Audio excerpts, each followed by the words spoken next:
NAB in person and walking around the booth, come say hi. We're interviewing Oren Soffer. Soffer. Soffer. Thank you for the correction I got right you. before we go live. I got you. How are you doing? How's your NAB been? Well, Fun. You know. Oh, here we go. Here we go. How's it going, everybody? We are at the Kondor Blue booth at NAB live with Oren Soffer, DP of The Creator is how a lot of you know him, I'm sure, and a DP of many other very amazing projects. That you do not know, but it's okay. But you That's could humble beginnings. Humble beginnings. That's how it goes. As with all of us. Yeah. And that's a great place to start. How's it going? How's it going, everyone? Yeah. Tell us about your humble beginnings, where you came from. I think a lot of people obviously know you from The Creator, but where did you start? You know, I think there's often a facade of Hollywood and big productions, and how do you climb the ladder, so to speak, to as you have? Yeah, I don't know. I mean, I've been doing this for about 10 years professionally. I went to NYU Film School. That's how it started. That was 2010 when I started that, so 14 years ago. I need a moment to sit with that. And yeah, I've been doing filmmaking for a long time, since middle school. That's when I kind of got into it. Very big painter, artist, a lot of art before that, and then kind of found filmmaking in middle school with my group of friends. Yeah. And haven't looked back since, pretty much. Yeah, but so it's been, a climb. Like 10 years of indie films and shorts, commercials, music videos, a little bit of everything. And then got lucky with a big break. What do you think the moment was? You say you got interested in middle school. When do you feel like there was a significant switch or a certain moment where you were like, I want to be a DP, I want to do cinematography specifically? Well, no. And I was interested in painting and art and visual arts, and I got into photography as well around that time, middle school, high school. So I think visual art was always at the forefront, but I also just really liked movies. And so I think for a long time I was like, I'll be a director. But I had a best friend in high school, and we made all of our movies together, and we would co-direct them. But I was setting up the camera and doing all the shots and all the angles and lighting, and then he was directing the actors. So it's like, so he was directing and I was DPing. Yeah. I just didn't really have the words to kind of understand that. But when I got to film school, I think I still thought I would go into directing, and I took a writing class. I'm shit at writing, which I knew, but then you take a whole class and you're like, oh, well, this is really painful.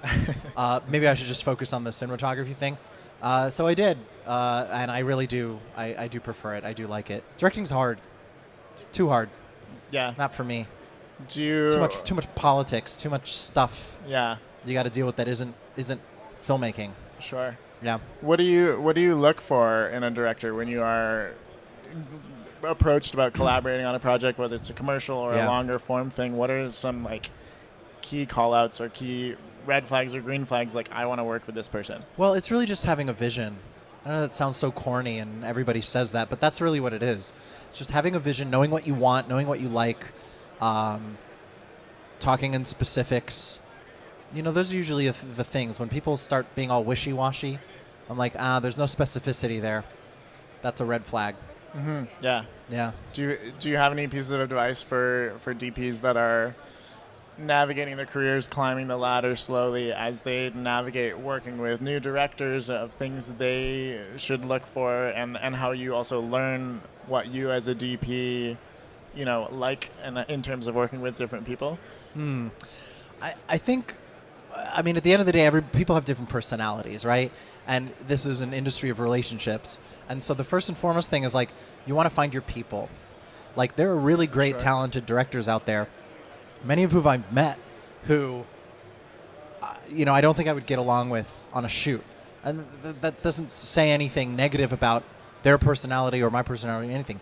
Just a different vibe, different fit. And it's like I can think of DPs that would fit them perfectly, that are totally that vibe, that isn't me.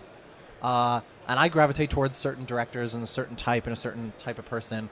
And I think that's helpful to sort of know how to find your people and how to recognize it. Other than that, I think it really is just it's finding your taste and honing and developing your taste, and then finding directors that align with that taste. Taste disconnect is probably the biggest issue in a director DP Sure. collaboration, or can be the biggest sticking point. If there isn't an alignment on like what you like and what they like, you're going to be fighting each other the whole time. For sure. And that's not going to be a good collaboration. Yeah. So I think that's the biggest part, is learning your taste, identifying your taste, developing it, honing it. I think it can be honed. It's something that it's not fixed.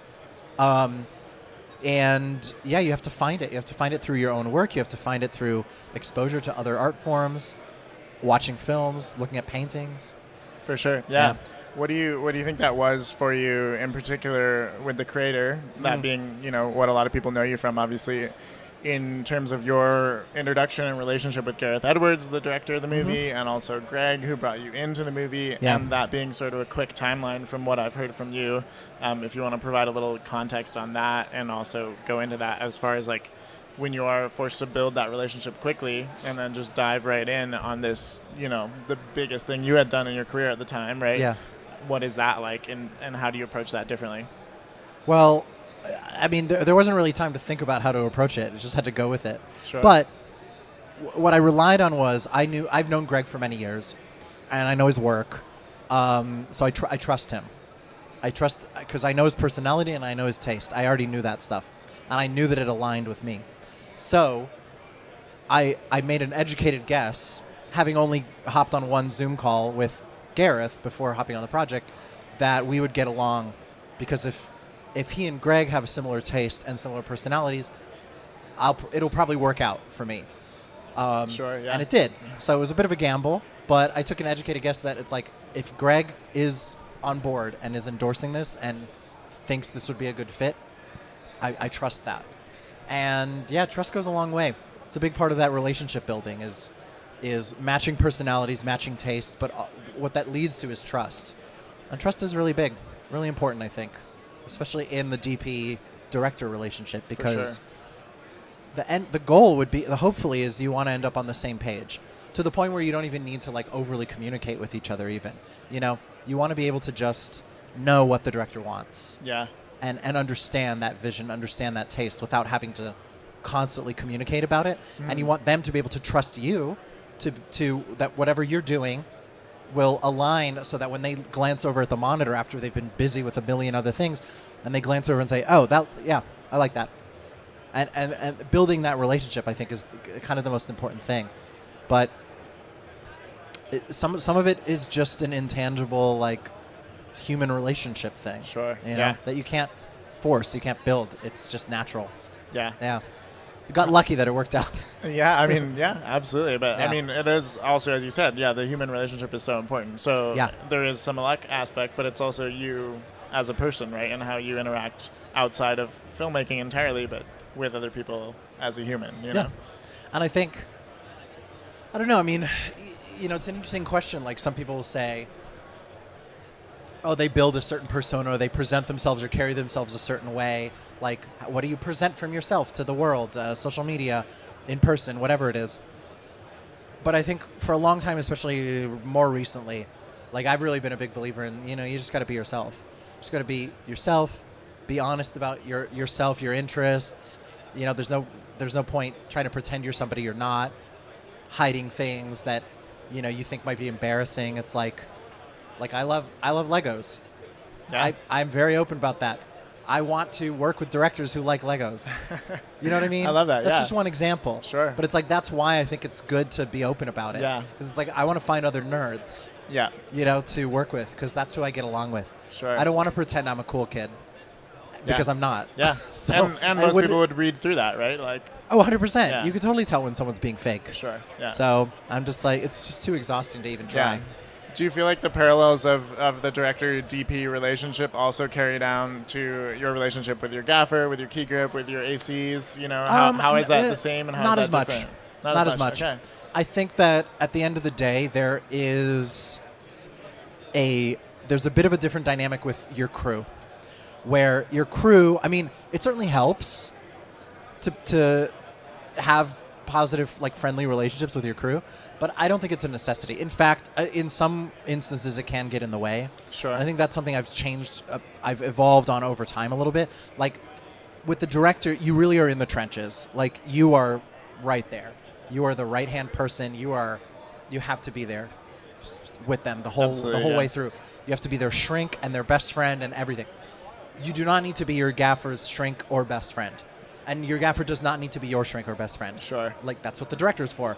The gaffer, the key grip, the crew, ultimately, I do think it's more important for them to be good at what they do and to align with you on taste.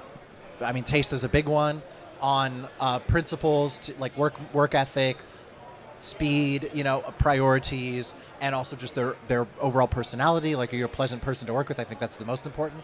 But less important to, like, be their friend. Sure. In fact, in some ways, it can end up being a bit of a distraction to, like, feel the pressure to, like, be friends with the crew. Yeah. At the end of the day, the crew can be friends with each other, which I think is important. Like, crew camaraderie amongst themselves, I think is important. They're all working together, and so I think that helps when they all get along with each other. But I don't feel like I need to kind of insert myself into that sometimes.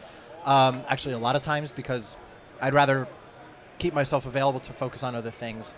And also, it's a little tricky because, like, with the director, it's really a partnership, creative partnership. I mean, you're there to support them, but you're working together. Your gaffer, your crew, you are their boss.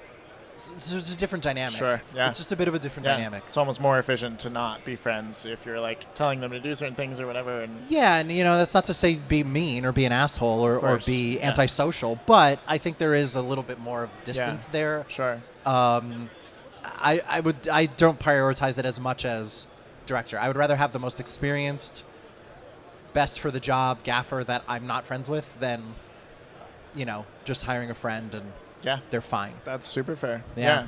You talked about speed, yeah. And I'm curious about that in the context of the creator and in the format you shot it, the way you shot it, lighting-wise, but also a lot of people, I'm sure, are familiar camera-wise and the rigs you had and everything.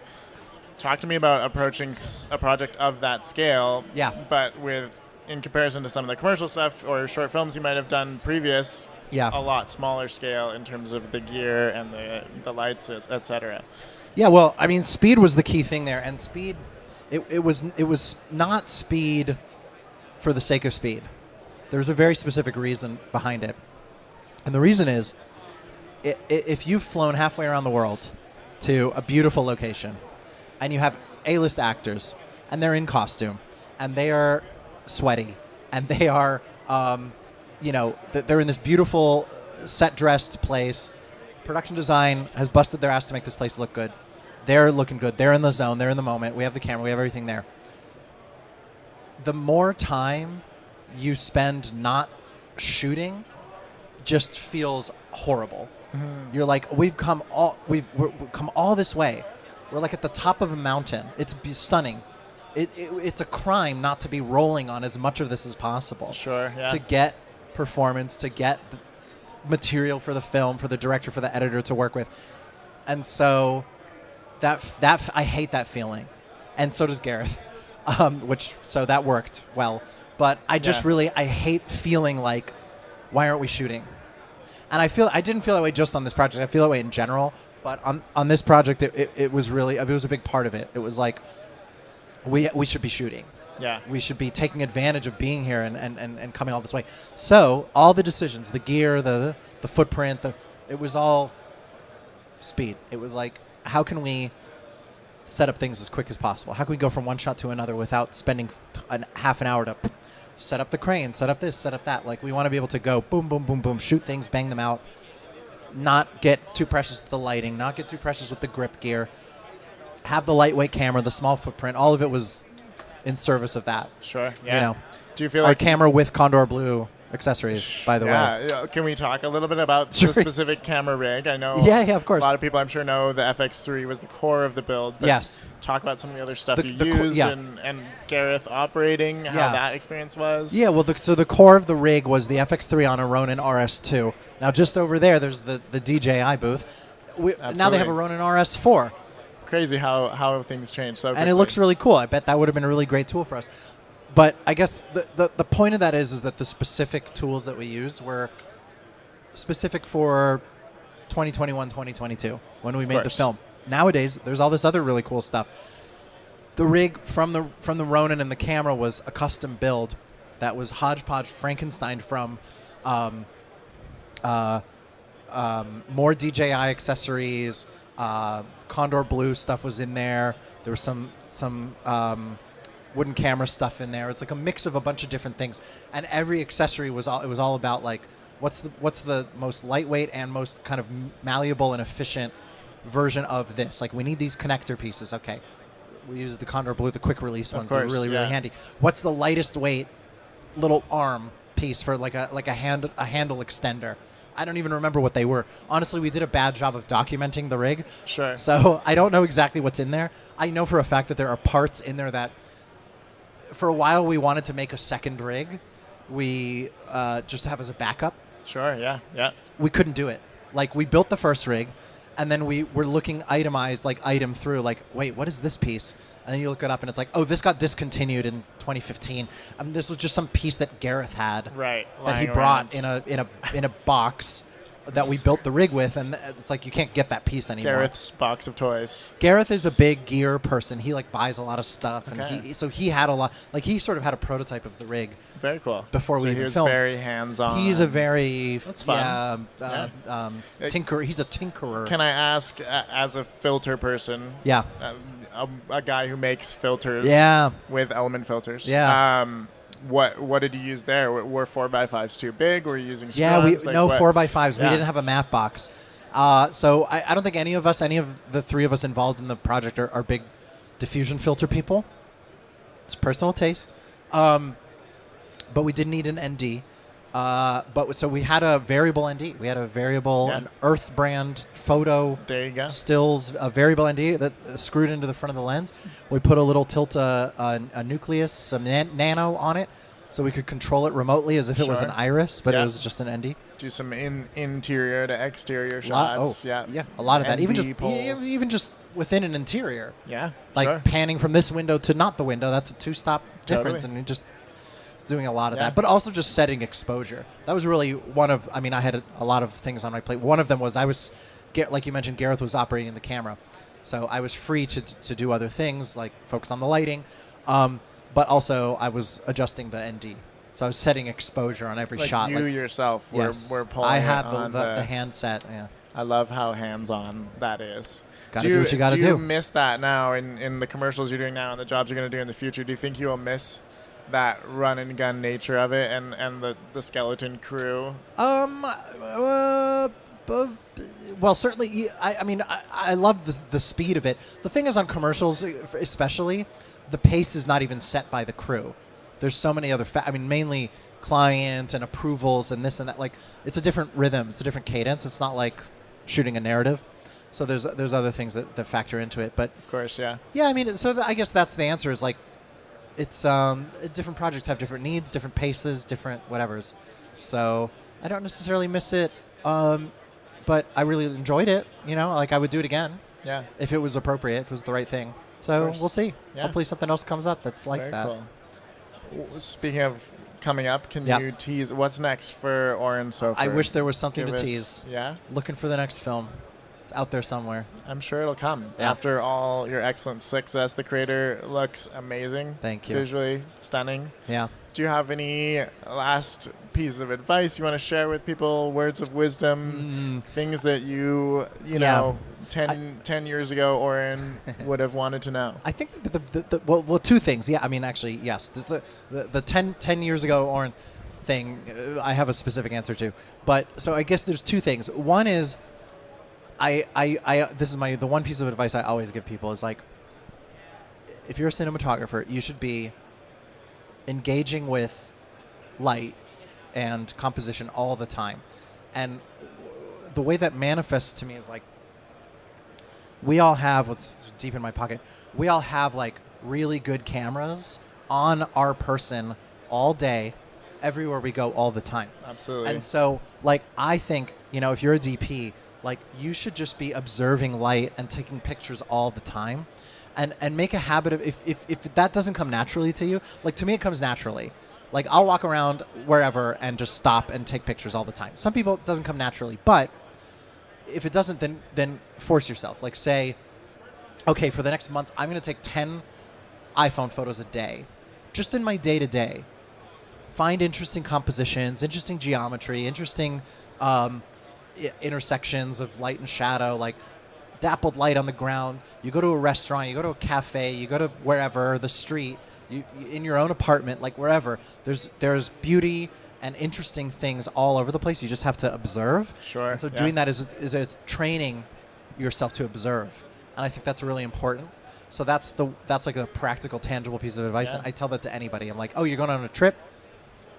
Tell 35 photos a day. Pretend you have an old stills, or 24 or 35, whatever you want. You have an old film camera, sure, with a single roll of film, and limit yourself. Like, force yourself to edit and curate. Okay, advice for myself 10 years ago. I think the other big thing is, like, it's very easy to get caught up in the, like, circus of filmmaking, including here. And not that there's anything wrong with that or bad about it, but I think it's something to be cognizant of.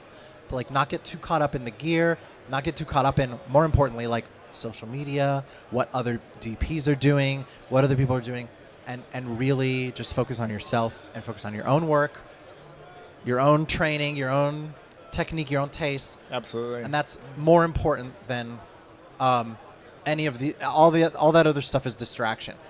And I say that with a grain of salt, because obviously Instagram is very useful and important and a great way to network, market, like, do all these things that we do have to do. It's part of the job, but you just have to be smart about how much you allow it to affect you, I guess, and how much, I guess, emphasis you put on it emotionally. Not to let the comparison steal your own joy. Well, that's the worst. I mean, the comparison thing is the worst. Yeah. It's just the worst trap that everybody falls into, including myself. Totally.